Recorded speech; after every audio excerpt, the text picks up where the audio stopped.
Welcome to Washington Today on C-SPAN Radio for Wednesday, July 16, 2025. President Donald Trump says it's highly unlikely he will fire the Federal Reserve Chair Jerome Powell. This after many media outlets reported the president signaled he would after meeting privately with some House Republicans Tuesday night. President Trump criticizes Republicans who are calling for release of files on the late sex offender Jeffrey Epstein, saying the questions surrounding the suicide and a client list are a hoax, labeling the Republicans weaklings who are doing the Democrats' work, and saying he doesn't want their support anymore. The Senate moves into the home stretch on the $9 billion rescissions package that cuts foreign aid and public broadcasting money with a vote-a-rama, a long series of votes on amendments. President Trump signs a bill into law to toughen prison sentences for trafficking the drug fentanyl. New York City Mayor Democratic nominee Zohran Mamdani meets with U.S. House Democrats in Washington. The former chief of staff to former President Joe Biden, Anthony Bernal, pleads the Fifth Amendment against self-incrimination at the House Oversight Committee's investigation of former President Joe Biden's mental fitness while in office and his use of an auto pen. And tonight is the annual Congressional Women's Softball Game for charity, pitting a bipartisan team of members of Congress against a team of D.C. reporters. Story at Axios. President Trump denied he was on the verge of firing Fed Chair Jerome Powell, despite multiple news reports Wednesday suggesting he told congressional Republicans he was close to doing so. Trump has the market on a knife's edge, waiting to see whether he throws out more than a century of central bank independence to get what he wants on interest rates. New York Times reported Wednesday that Trump has drafted a letter firing Powell and asked GOP figures for feedback. Bloomberg quoted an unnamed White House official as saying Trump was likely to fire Powell soon. CBS News also reported that Trump had asked House Republicans about ousting Powell and indicated he was inclined to do so. That's the story from Axios. President Trump was questioned about this today in the White House Oval Office as he was meeting with the Crown Prince of Bahrain. Are you completely ruling out the idea of firing Jerome Powell? I don't rule out anything, but I think it's highly unlikely unless he has to leave for fraud. I mean, it's possible there's fraud involved with the $2.7 billion renovation. This is a renovation. How do you spend $2.7 billion?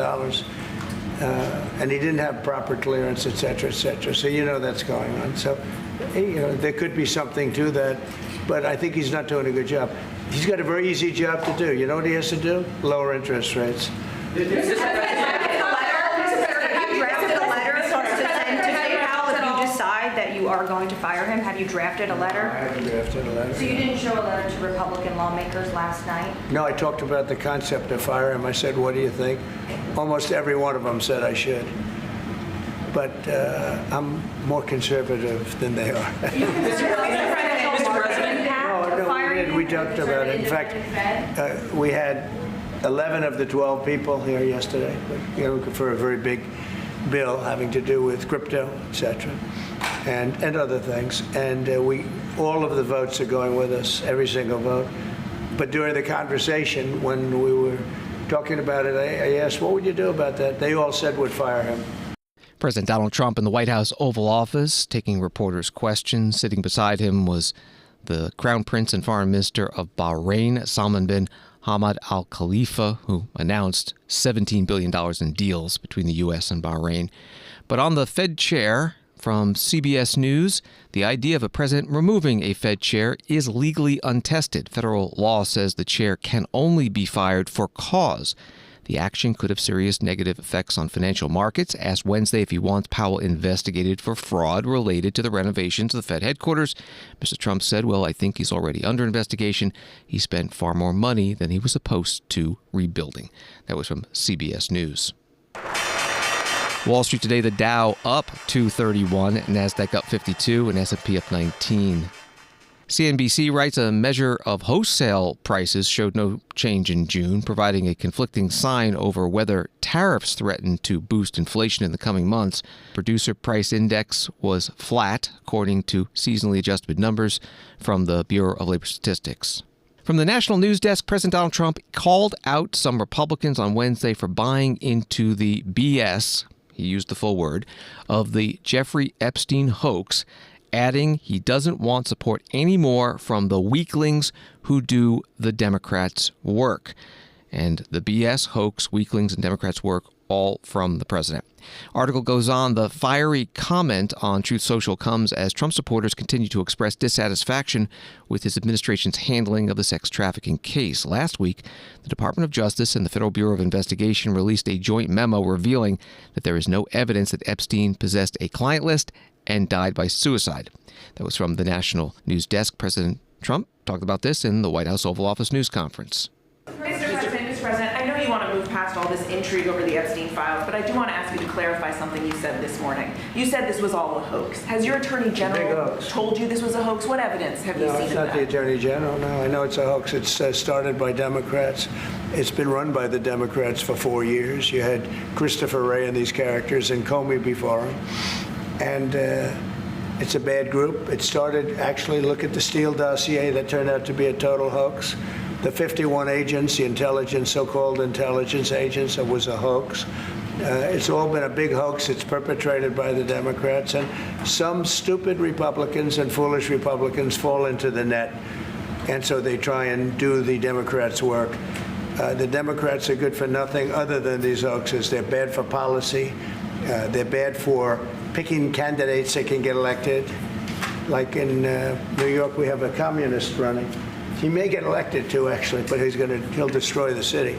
No, it's I call it the Epstein hoax. It takes a lot of time and effort. Instead of talking about the great achievements, we've had a great gentleman yesterday, as you know, went on CNBC and he made the statement that Trump may go down as the greatest president of all in the United States. And instead of talking about the things we've achieved, we've had tremendous achievement. They're wasting their time with a guy who obviously had some very serious problems, who died 3-4 years ago. I'd rather talk about the success we have with the economy, the best we've ever had, and all of the things we've done, including in the Middle East. I mean, you see it. Instead, they want to talk about the Epstein hoax. And the sad part is it's people that are really doing the Democrats' work. They're stupid people. Yeah, go ahead. President Donald Trump at a news conference in the White House Oval Office. Story from Reuters. Epstein, a wealthy financier and convicted sex offender, was facing federal charges of sex trafficking minors when he died by suicide in jail in 2019. He had pleaded not guilty, and the case was dismissed after his death.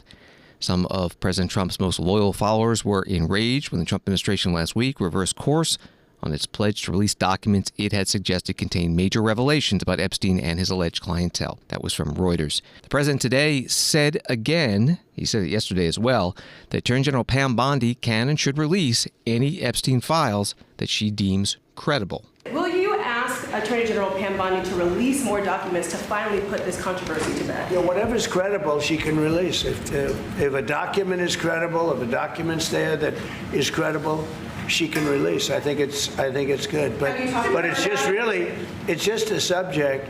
He's dead. He's gone, and all it is the Republicans. Certain Republicans got duped by the Democrats, and they're following a Democrat playbook. And no different than Russia, and all the other hoaxes. They're started by the Democrats, and some Republicans. In this case, I was surprised, but they got duped.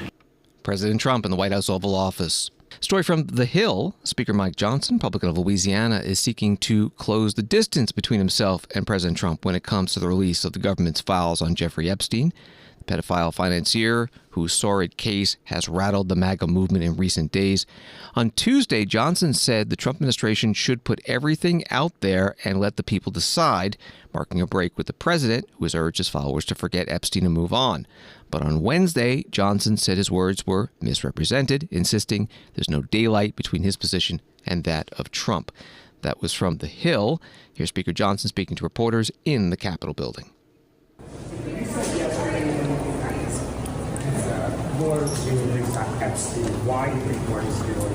I have been misquoted and misrepresented on all of that. Go watch the interview I did with Benny Johnson. I'm very clear. I mean, we're for transparency. I'm saying the same thing. Outside of stanchions. I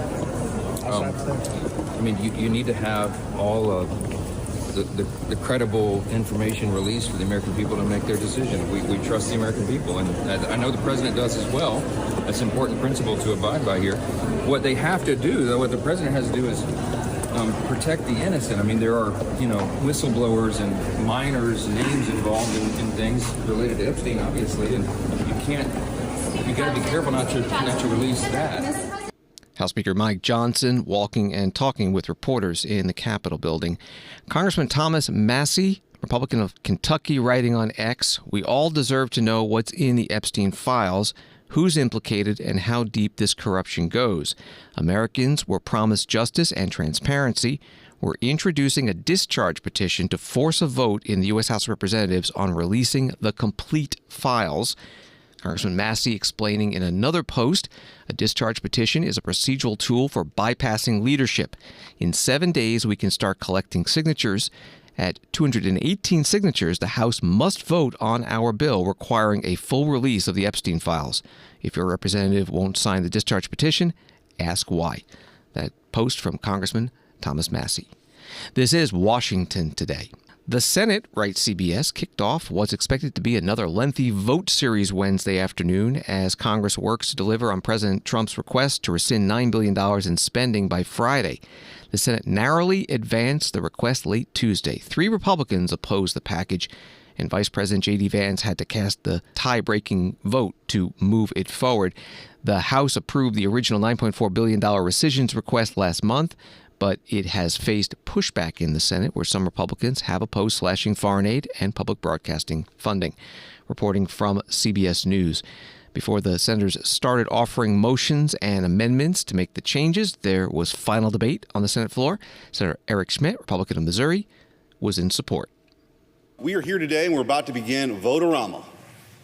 Vote-a-rama. We seem to do this quite a bit these days, but we're here today to do it on a very, very important bill, the rescissions package from President Trump. I spoke yesterday, and I won't go on for as long as I did yesterday about what this is all about. What this bill is about is to test the will of this chamber if we can actually move forward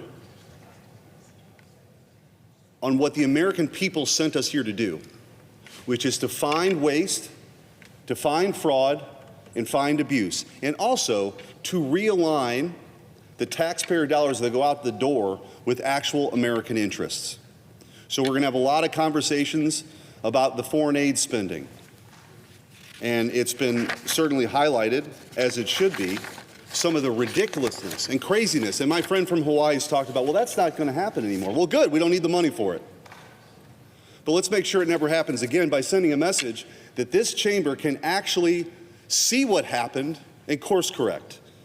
$18 million to gender diversity in the Mexican street lighting industry. $2.4 million to make international disaster aid more considerate of sexual orientation and gender identity. $2.2 million to reduce xenophobia towards Venezuelan migrants.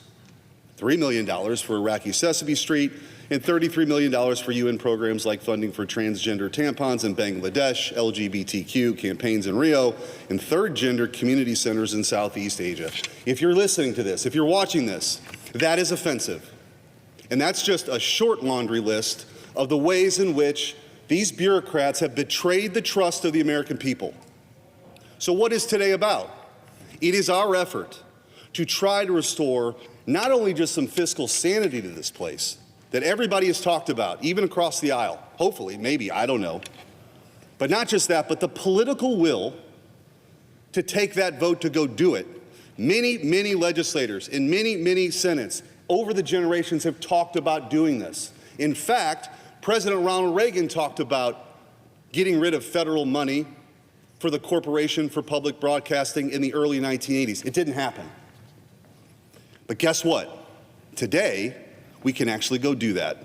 We don't have to sit by anymore and send it and continue to send the hard-earned tax dollars that are sent here by the guys that swing the hammer and the gals who drive the trucks back in Missouri, who should be mortified that they're spending money for the head of NPR to call the president a bigot, a racist, to look over the vast continent of our country and where I come from, flyover country, and look down on them and actually use our money for programming to tell them that every single hour of every single day. Enough is enough.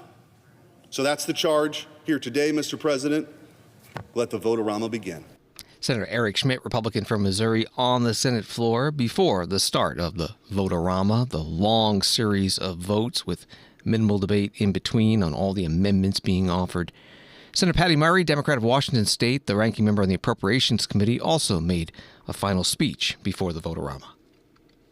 We are about to vote on this package, but I wanted to first make sure my colleagues understood that we are not just voting on whether local news stations shut down, or whether communities can get information in an emergency, or whether or not America retreats on the world stage and breaks its word, or whether or not we let children die of hunger and preventable diseases just to save a few pennies.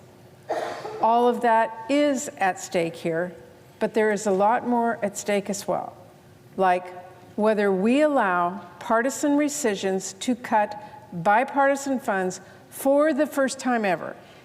Colleagues, to understand that, for the first time ever. Or whether Russ Vote can steamroll this body, and whether Republicans will pass a bill of cuts when they don't even know what is in it. I mean, really, I have heard members complain to high heaven about not having time to read a bill before voting on it. Well, this is even worse. The administration has outright refused to tell us what will get cut if Republicans pass this bill.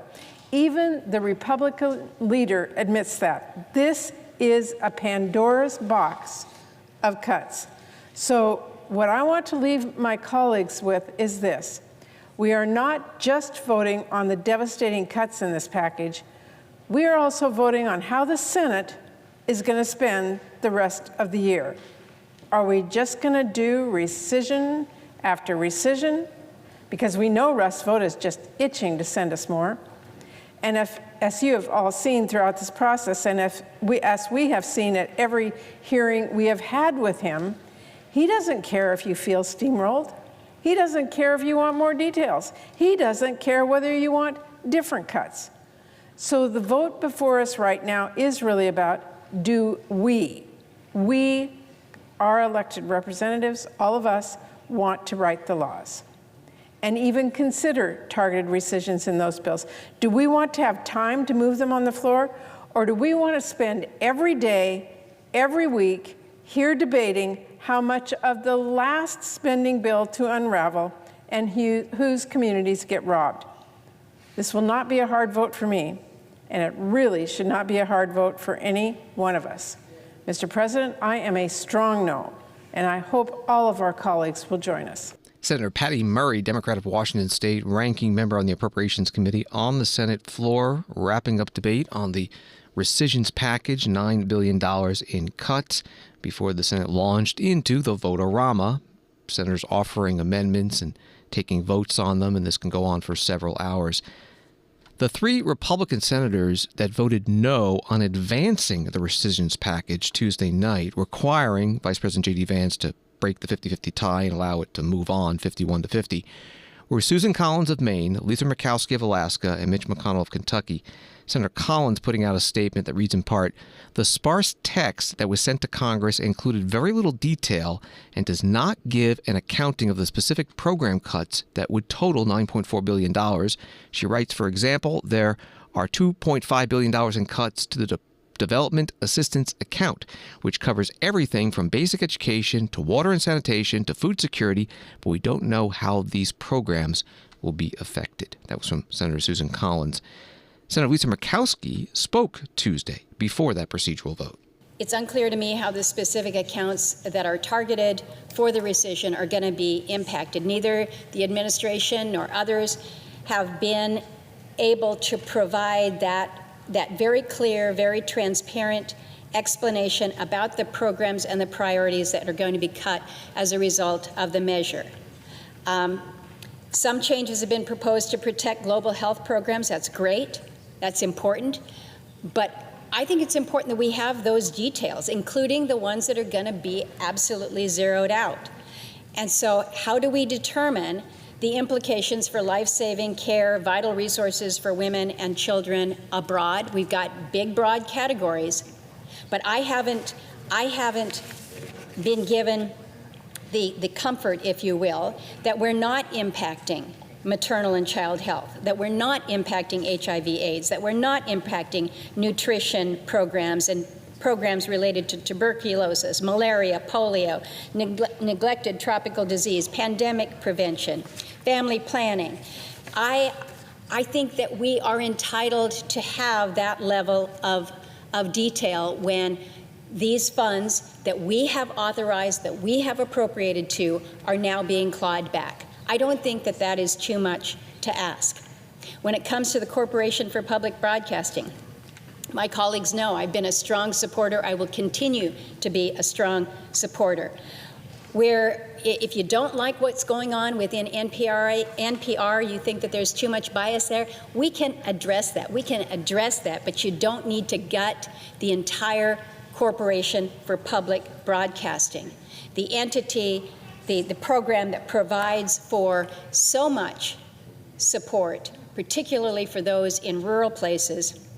It's not just your news, it's your tsunami alerts, it is your landslide alert, it is your volcano alert, it is the weather to let you know it's safe to go out and get on the fishing grounds, it's your educational programming.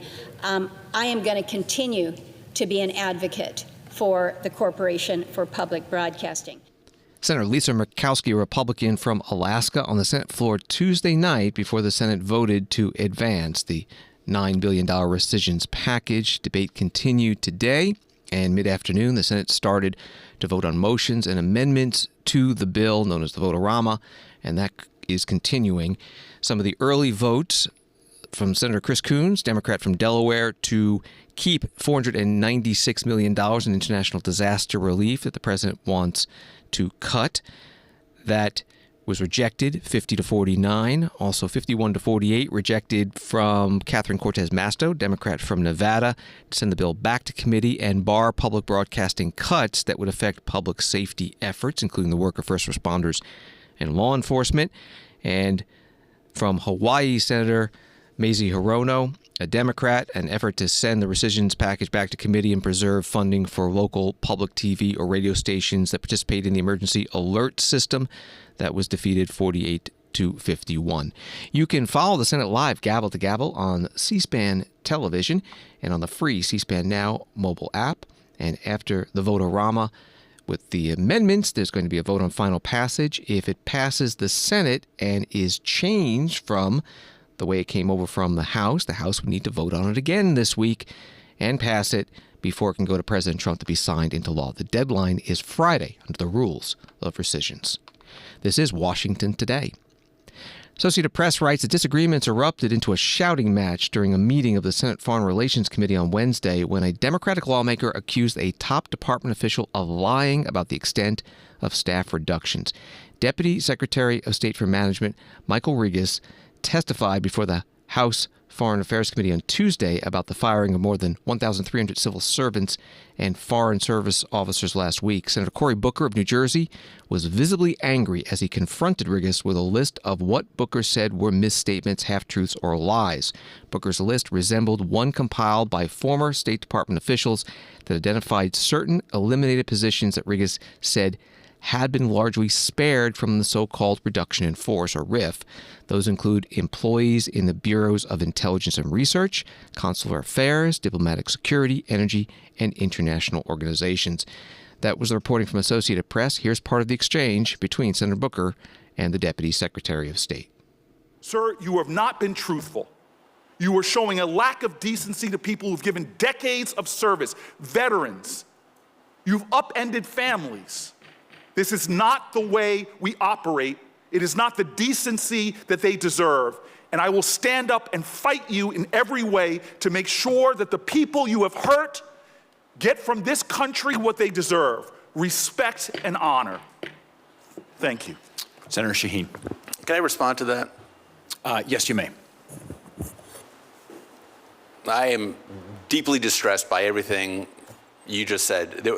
I'm distressed by everything you've done, sir. I've watched you lie to this committee. I've watched you lie on the House side. You did not. I'm sorry, sir. If you were here when I addressed Senator Merkley on that consular affairs statement, I told him immediately after that, the next sentence after that in my House testimony, what about the other lies that I've said? I've pointed out. What about the other lies? Diplomatics. You want to go through them one by one? Diplomatics, sir. Mr. Chairman, can I respond to the question? You may respond. We did not let go any diplomatic security personnel that were engaged in law enforcement functions. We did not let go any consular affairs personnel who were engaged in adjudicating passports. Mr. Chairman, can I answer the question, please? This is outrageous. Senator Brooke, could please let... Sir, what is outrageous is your behavior. So I will tell you, we gave humanitarian exceptions. Senator, please let Mr. Regas respond. Thank you, Mr. Chairman. We let individuals who are RIF, by the way, they're still on payroll, they're still getting pay and benefits, civil servants for the next 60 days, foreign service officers for the next 120 days, and then the other individuals who had requested compassionate exceptions because of medical or family issues were granted. And I can tell you that is in stark contrast to what I experienced when I was the acting director of the Office of Personnel Management at the end of the first Trump administration, when we requested of the incoming Biden administration that appointees who were pregnant, who had babies, some in the NICU, we said, could they please, because they were legally entitled to have family and medical leave for 12 weeks, sir. Is to blame Biden. I've heard this time and time again. Is to blame Biden. You've never heard this before, sir, because it's never been entered into the congressional record. You're trying to delay, you're trying to deny, and you're trying to denigrate this committee by not telling the truth. Sir, I want to enter the record literally an impeachment of what he just said.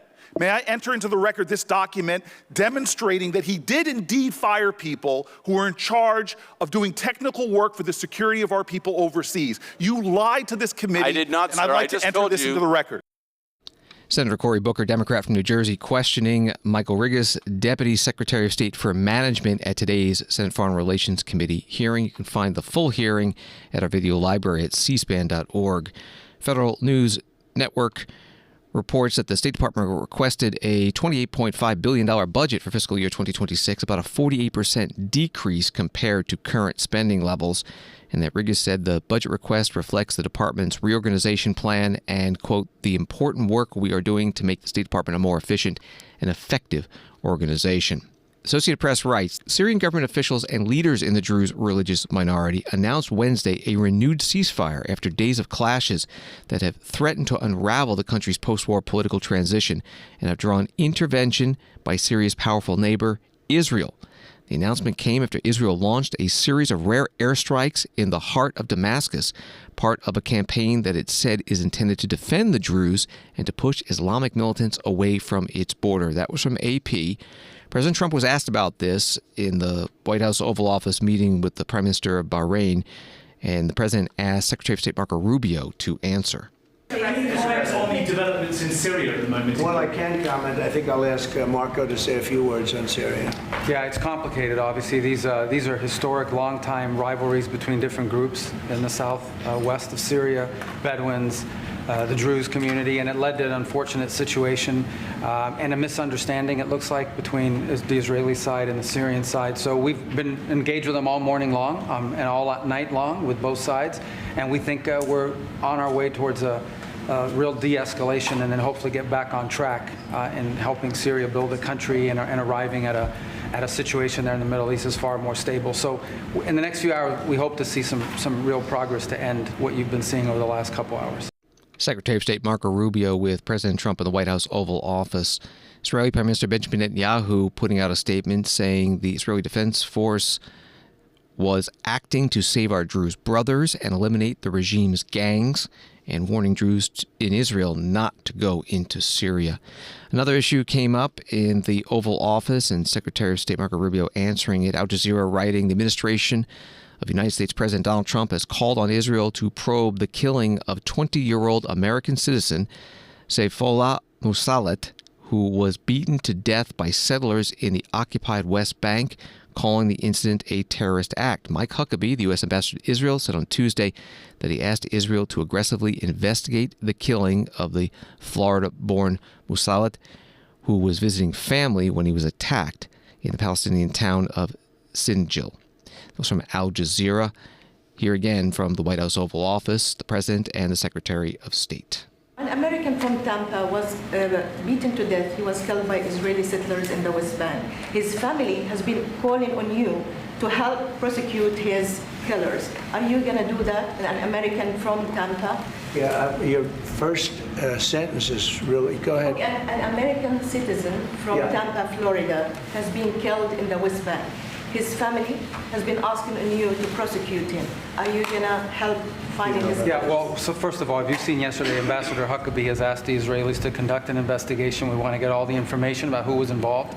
We protect all American citizens anywhere in the world, especially if they're unjustly murdered or killed. So we're gathering more information, but I hope you saw yesterday Ambassador Huckabee in Israel asked the Israeli authorities to produce an investigation and concrete information about who was responsible for his murder.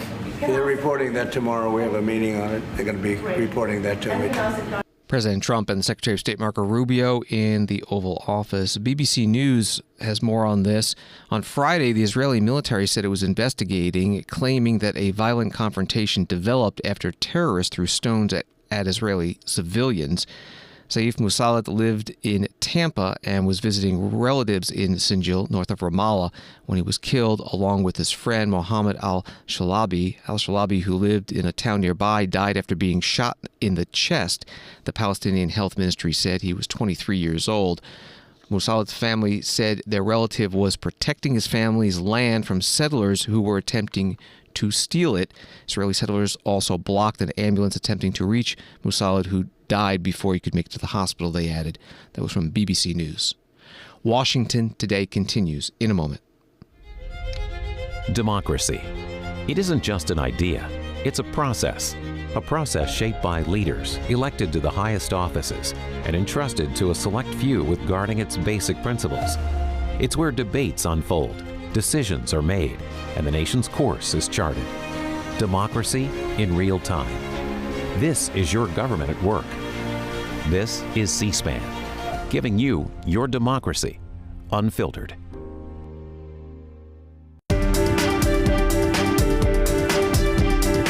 Welcome back to Washington Today, available as a podcast on the free C-SPAN Now mobile app and wherever you get your podcasts. President Trump signed into law today the Halt All Lethal Trafficking Fentanyl Act, which CNN writes is a bipartisan piece of legislation that would strengthen prison sentences for fentanyl traffickers by placing all fentanyl-related substances, specifically copycat versions of the drug, on the U.S. Drug Enforcement Administration's list of most dangerous drugs, classifying them as Schedule 1 under the Controlled Substances Act. And the bill represents a key priority for the president, who has claimed the illicit flow of fentanyl is one of the underlying reasons for his tariff threats against Canada, Mexico, and China. That was from CNN. The president held the signing ceremony in the White House East Room, joined by families of people who have died from fentanyl overdoses. This is a very special time because we've worked very hard to put ourselves in this position. Today we strike a righteous blow to the drug dealers, narcotic traffickers, and criminal cartels that we've all been hearing so much about for so many years, and very little has been done. And we take a historic step toward justice for every family touched by the fentanyl scourge as we sign the Halt Fentanyl Act into law. Good job. Good job.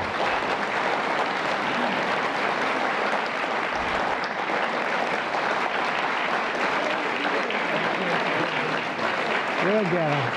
Well done. Thank you very much. With this bill, we are officially and permanently classifying all fentanyl-related substances as Schedule 1 narcotics, which is actually a very big deal. It doesn't sound like much. It's a big deal, as they will tell you, meaning anyone caught trafficking these illicit poisons will be punished with a mandatory 10-year minimum sentence in prison. We'll be getting the drug dealers, pushers, and peddlers off our street, and we will not rest until we have ended the drug overdose epidemic. And it's been getting a little bit better, but it's horrible. It's horrible. We're going to end it once and for all. President Donald Trump in the White House East Room signing the Halt Fentanyl Act into law. Politico reports that more cryptocurrency drama is unfolding on the House floor Wednesday, a day after conservative hardliners foiled GOP leaders' plans to advance a trio of regulatory bills. The hardliners climb back aboard following a Tuesday night meeting with President Donald Trump and a last-minute negotiation Wednesday with House leaders that allowed the chamber to take an initial procedural step on the legislation, but the deal they cut to merge the Market Structure-Focused Clarity Act with a separate bill banning a central bank digital currency has sparked backlash from members of the committees that crafted the legislation. Speaker Mike Johnson is now huddling with members of the Financial Services and Agriculture panels, as well as the conservative holdouts in Johnson's ceremonial office off the House floor, as a vote on the rule setting up debate on the legislation remains open. That was from Politico, and that rule has been open for hours. Congresswoman Marjorie Taylor Greene, Republican from Georgia, spoke to reporters Tuesday night after the rule passed that day, setting up what would have been the deal today. The Genius Act, President Trump wrote an executive order on January 23rd, and specifically on exactly what the Genius Act is about, except they did not include what was in his executive order, which is a ban on a central bank digital currency, which is extremely important, and the president feels it's important, and that's why it was in his executive order. And the Senate left that out. And then they sent this over to the House, and Speaker Johnson didn't allow us to do amendments to amend the bill to ban CBDC. And that's a House issue. It's not, I fully support the president. I will vote for the Genius Act when they ban central bank digital currency and the Genius Act. So we need to get it right. It shouldn't be run through and us forced to vote on something when they take away our right to amendments. Yeah. Congresswoman Marjorie Taylor Greene, Republican from Georgia, speaking to reporters on Tuesday when the rule that would have set up debate on the 3 cryptocurrency bills failed. Then there was a meeting at the White House with President Trump and the conservative Republicans. They tried again today, but the rule itself has not passed again. By the way, the rule also allows the National Defense Authorization Act, the annual NDAA policy and programs bill for the Pentagon, to also be debated. It's all part of one rule. You can follow the House live on C-SPAN television and also on the free C-SPAN Now mobile app. Story from Mediaite. Transportation Secretary Sean Duffy and Congressman Jerry Nadler, Democrat from New York, got into a heated exchange over the safety of public transit in New York City. Duffy testified before the House Transportation and Infrastructure Committee. The purpose of the hearing was to discuss President Donald Trump's proposed budget for the Department of Transportation. When Nadler was given the floor to question Duffy, he cited recent crime statistics to argue that Duffy has been mischaracterizing the state of the New York subway system. The two then went at it over congestion pricing. Again, it quickly spiraled into name-calling. That was from Mediaite. Secretary Duffy, as recently as last week, you again attacked the MTA, claiming there's a surge in subway assaults and accusing the agency of withholding information. But many of your statements misrepresent the facts and ignore documentation already provided to your department. I want to address some of those claims directly. First, are you aware that major crime in the transit system, including assaults, is down 3% since last year and down 8% since 2019? Well, I would say that's a yes or no question. Well, no, that's wrong. The assaults that we've seen are up 60% with MTA in the system since 2019. Why do you continue to ignore this and lie about this in your public comments? Well, my question, why do you continue to lie about people being lit on fire in subways or pushed in front of trains? You should be fighting to make sure your subways are safe. Our subways you want people to ride subways. Let's make subways safe. Reclaiming my time. Our subways are safe, and I gave you the statistics. They're wrong. Second of all, you claimed earlier this year that there was no study of traffic impacts before the implementation of the congestion relief program. Are you aware that in 2023, your office received a nearly 4,000-page environmental assessment that thoroughly analyzed traffic patterns, transit operations, and environmental impacts in detail? Are you aware that your governor did not want to move forward? I asked if your question. Are you aware that you got? Pricing, are you aware that? Want the electorate to know that? Answer my question. Are you aware that you got that 4,000-page environmental assessment? That went to the last. Yes or no? To the last administration, they got it. You got it. If so, why do you continue to deny its existence? I haven't denied any existence. Okay. Secretary Duffy, as you know, your attempt to revoke the... You're mischaracterizing what my complaint has been. That our roads are not for the elitists, the ones who have money or someone pays for their vehicle to drive into a cordoned area. I believe everyone has a right to use our roads. Secretary, so if you can't afford because Secretary you're poor, Duffy, why should you be excluded from driving into the city of New York? Reclaiming my time, Mr. Secretary, as you know, your attempt to revoke the MTA's congestion pricing approval came after the program had already undergone a full NEPA review and was formally cleared by the Federal Highway Administration. Can you identify a single precedent under any Republican or Democratic administration for unilaterally rescinding approval of a program like this after it completed the full environmental review process? Yeah, so the example is that you have never had a cordon pricing situation like this. Yes, where there have only been. The elites, what do you call the New Jersey Turnpike? There's a road right next to it. Every road we have, you can take an additional road to access your destination. You're lying. Don't call me a liar here. I'm calling you a liar because you've lied continually. This is the one area where you have to pay $9 every single day to access Manhattan. That doesn't exist anywhere else. Every single program where you have tolled highways is under the same Why don't we fight for the people who can't afford to pay that pricing? Why shouldn't everyone have access to the city? And if you're going to force people into a subway, make sure it's safe. Very simple. It's safe. I gave you the statistics. I gave you the stats. Well, your statistics are wrong. Congressman Gerald Nadler, Democrat from New York, questioning the Transportation Secretary Sean Duffy at today's House Transportation and Infrastructure Committee hearing. Secretary Duffy also asked Congress today for more money to upgrade the U.S. air traffic control system. Congress has approved $12.5 billion over 5 years. Secretary Duffy says he needs another $19 billion for a total of $31.5 billion. Politico writes that Zohran Mamdani, the polarizing Democratic nominee for New York City mayor, huddled privately Wednesday with Democratic lawmakers at a Washington restaurant. The conversation, attendees said, focused on campaign strategy and lessons learned from his surprise win. Congresswoman Alexandria Ocasio-Cortez, Democrat from New York, organized the event, which she billed as a communication and organizing Skillshare breakfast. That was from Politico. Congresswoman Alexandria Ocasio-Cortez later spoke with reporters about how it went. About Mamdani here. What was the message, and how did that resonate, and how did that go? I think Assemblyman Mamdani, Mayor, Democratic nominee Zohran Mamdani, he came in, and I think he was very generous in sharing a lot of his insights from the mayoral primary, and as the Democratic nominee, really sharing ways that we as a party can message, how we can campaign, how we can really, level up all of our games in terms of technique, and I think he was received very well. What do you say to the skeptics, though, in the party, or want to keep him at arm's distance, some who have some problems with him, even some fellow New Yorkers in these swing districts outside the city? Get to know him.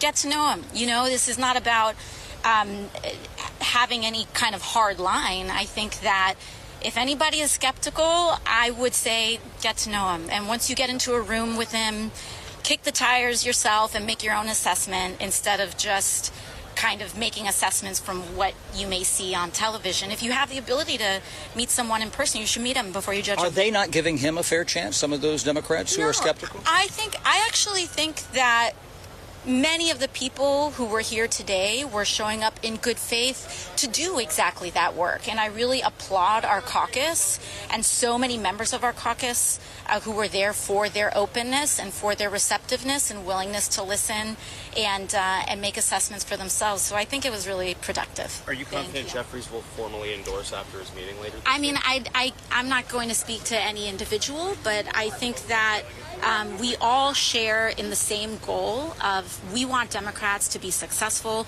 We want Democrats to win. As the Democratic nominee for New York City, Zohran Mamdani is overwhelmingly favored to win the general election. And, in doing so, we want the next mayor of New York City as a Democrat to be as successful as possible. Do you think he won over some folks today? Thank you. Pardon? You think he won over some folks today? I think getting to know people in person can always help. And I certainly think that something that I share, that I feel like I share with Zohran, is that the way sometimes people are painted in media doesn't always align with who we really are as individuals. And so I think that when people get to know him as a person, when people get to know us as real people, what they find kind of surprises them, I think, in a positive way. Thank you. Thank you. Congresswoman Alexandria Ocasio-Cortez, Democrat from New York, speaking to reporters on the steps of the Capitol building after the morning breakfast at a nearby restaurant with Zohran Mamdani, the Democratic nominee for New York City mayor. New York Daily News writes that Mamdani, who faced fierce backlash after declining to condemn the phrase globalize the intifada, told a group of business leaders this week he decided to discourage its use after a recent conversation with a Jewish woman who told him the phrase evoked memories of violence. Story from the New York Post. Jill Biden's work husband, in quotes, Anthony Bernal, became the second former White House aide to take the Fifth Amendment when hauled before a congressional committee Wednesday to answer questions about the 46th president's cognitive decline. Bernal, like Joe Biden's former personal physician, Kevin O'Connor, invoked his right against self-incrimination and departed without taking reporter questions. That was from the New York Post. After the short closed-door session on Capitol Hill, Congressman James Comer, Republican of Kentucky, chair of the Oversight and Reform Committee, and a committee member, Congressman Byron Donalds, Republican of Florida, came out to speak with reporters. Well, unfortunately, that was quick. This is the second witness that we've brought in via subpoena for a deposition that has pled the Fifth, and they've stated they're not going to answer questions. I want to read the first two questions, just so everyone knows. These are the types of questions we asked. Was Joe Biden fit to exercise the duties of the president? He pled the Fifth. Second question, did any unelected official or family member execute the duties of the presidency? And this is Joe Biden's chief of staff. Did any unelected officials or family members ever execute the duties of the presidency? Simple question. He knew he was going to be asked that. Everybody in America wants to know that. He pled the Fifth. So we're going to continue our investigation. I think that the American people are concerned. They're concerned that there were people making decisions in the White House that were not only unelected, but no one to this day knows who they were. We believe there was illegal use of the auto pen. We're going to continue to bring these people in, give them an opportunity to answer questions. So Congressman Donalds was in the deposition. I'll let him say what he wants to say. First of all, Chairman, thank you for your leadership on this issue. First things first, that's just crazy. You can't answer a simple question about the former president's ability to discharge his duties, and you worked in the White House as chief of staff to the First Lady, and you come in here and you plead the Fifth. He can say whatever he wants in his testimony, which, by the way, his attorney read. He wouldn't even read his own statement. His attorney read his statement for him.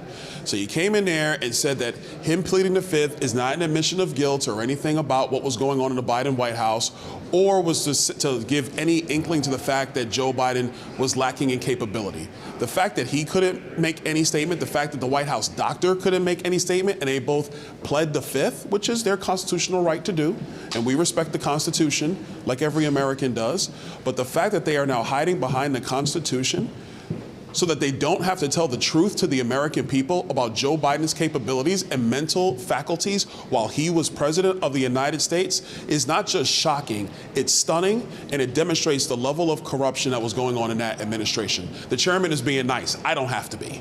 This is corruption at the highest level. Congressman Byron Donalds, Republican of Florida, standing beside Congressman James Comer, Republican of Kentucky, chair of the Oversight Committee, after today's short interview session with Anthony Bernal, former chief of staff to former First Lady Jill Biden. Attorney for Bernal, Jonathan Sue, putting out a statement that reads in part, while the committee only recently began its auto pen investigation, the chairman has already declared that this matter is the biggest scandal in Oval Office history. In addition, on June 4th, 2025, the White House directed the Department of Justice to open a criminal investigation into the matter.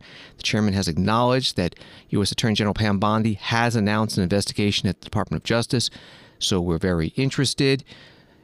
Under these circumstances, the statement continues, it is entirely appropriate and justified for Mr. Bernal to invoke his rights under the Fifth Amendment to the Constitution. Tonight is the 17th annual Congressional Women's Softball Game. The teams are a bipartisan group of members of Congress against Washington, D.C. reporters. Starts at 7:30 p.m. Eastern. We'll have live coverage on C-SPAN Radio and C-SPAN Television and on the free C-SPAN Now mobile app. Roll Call writes, the beloved tradition began in 2009 after Congresswoman Debbie Wasserman Schultz, Democrat from Florida, was treated for breast cancer. She decided a softball game will be a good way to raise awareness about breast cancer in young adults. Now it will get the full professional treatment under the lights at Audi Field, home of soccer team DC United and the Washington Spirit. That was from Roll Call. Senator Shelley Moore Capito, Republican of West Virginia, a team captain, posted a preview video on Tuesday. Hi, everyone. It's that time again for the Congressional Women's Softball Game. Tomorrow night, members of Congress will take on the female members of the press corps, otherwise known as the Bad News Babes. The Congressional Women's Softball Game means competition, fun, camaraderie, enthusiasm, and friendship, all wrapped around a great cause of helping survivors of cancer. The funds raised from the game go towards the Young Survival Coalition, an organization that raises money and provides resources for young adults affected by breast cancer. If you're in the D.C. area tomorrow, I highly recommend attending and supporting this great cause. You can learn more by following CW Softball Game on X or by following the Congressional Women's Softball Game page on Facebook. Let's go, Team Congress. Beat cancer. Senator Shelley Moore Capito, Republican from West Virginia, in a video posted Tuesday promoting tonight, Wednesday's game, 7:30 p.m. Eastern. It'll be live on C-SPAN Radio and television.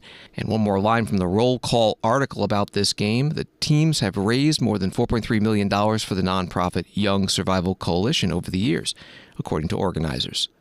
Thanks for listening to Washington Today. Sign up for C-SPAN's evening newsletter word for word. Get the stories making headlines in Washington emailed to you every day. Subscribe at cspan.org/connect. Have a good night.